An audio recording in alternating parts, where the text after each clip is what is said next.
이 유물은 무엇일까요? 이 유물은 처음엔 중국에서 만들기 시작했지만 나중엔 오히려 중국 사람들이 고려에서 만든 것을 극찬하면서 역으로 중국으로 수입해가게 됩니다.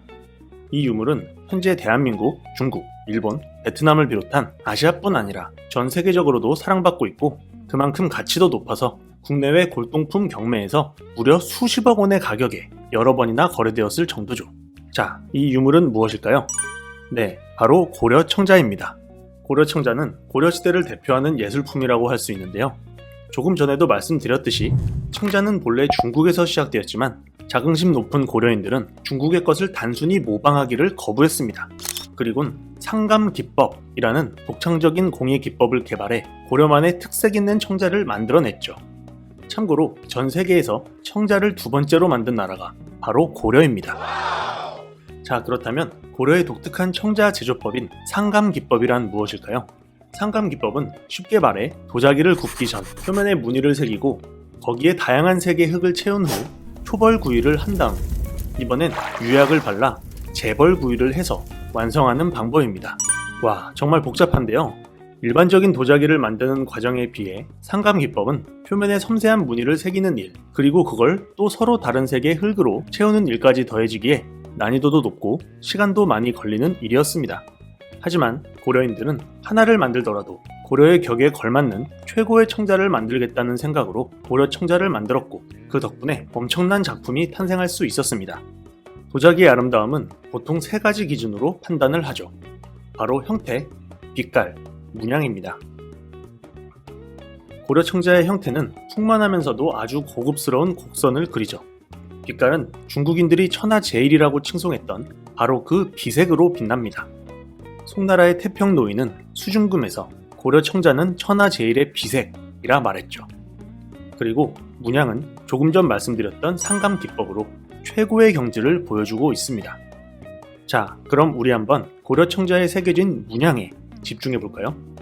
고려 청자에 반복적으로 꾸준히 등장하는 일명 운학문, 하늘의 새털구름과 그곳에서 날고 있는 학을 표현한 그림입니다. 그렇다면 도대체 왜 고려인들은 청자를 만들 때 이 운학문을 반복적으로 새겼던 것일까요? 단순히 고려 사람들이 새털구름과 학을 너무너무 좋아해서였을까요? 그건 아닙니다. 운학문은 바로 당시의 고려를 나타내는 상징 그 자체였기 때문이었습니다. 자, 일단 학을 보시죠. 학하면 우리에게는 흔히 두루미로도 알려져 있는 새죠. 보통 70년 이상을 살아서 장수의 상징이기도 하고 평소엔 아주 평화롭게 새털구름이 떠있는 하늘을 우아하게 비행하면서 신성 같아 보인다는 말도 많이 듣습니다. 그리고 언뜻 보기엔 색깔도 하얗고 목도 가냘퍼서 매나 독수리 같은 맹금류를 만나면 잡아먹히거나 괴롭힘을 당하진 않을까 하는 걱정도 조금 들죠. 하지만 그런 걱정은 할 필요가 없습니다.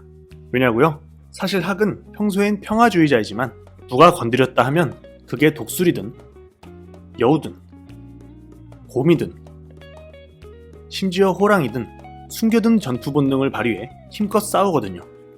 게다가 다 자란 학의 크기는 최대 1.5m, 날개를 폈을 때의 크기는 무려 2.2m에서 2.5m나 되기 때문에 어른도 옆에 가면 그 크기에 깜짝 놀라고 어린아이가 옆에 갔다가 학이 날개를 활짝 펼치면 놀라서 자빠지는 경우도 있습니다. 게다가 지능이 높고 의외로 힘도 굉장히 세서 딱히 천적이 존재하지 않는 동물이라고 하죠.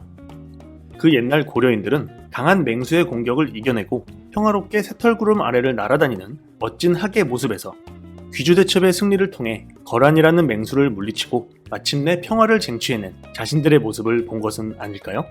그리고 운학문에 보이는 이 새털구름은 맑은 하늘에만 나타나는 구름이죠. 아마도 고려인들은 이 새털구름을 통해 태평성대를 누리고 있는 고려의 자부심을 표현하려 했던 것은 아니었을까 생각해봅니다. 고려 청자, 그것은 바로 고려인의 자부심과 이상을 담아낸 고려 전성기의 모습 그 자체였습니다.